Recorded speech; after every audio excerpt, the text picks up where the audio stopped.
American companies have tested their newest interceptor drone, the Hitchhiker, in Ukraine. According to the two American firms, the Hitchhiker interceptor could prove effective in fighting kamikaze drones at lower operating costs compared to air defense systems.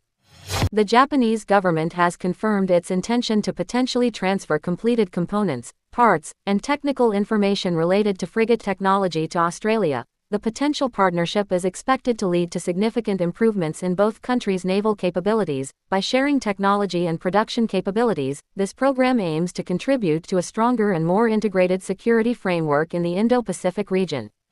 China and Russia carried out a joint strategic air patrol over the Sea of Japan on November 29. According to a report by Xinhua, the joint air patrol was part of an annual cooperation plan between the Chinese and Russian militaries aimed at enhancing their operational coordination.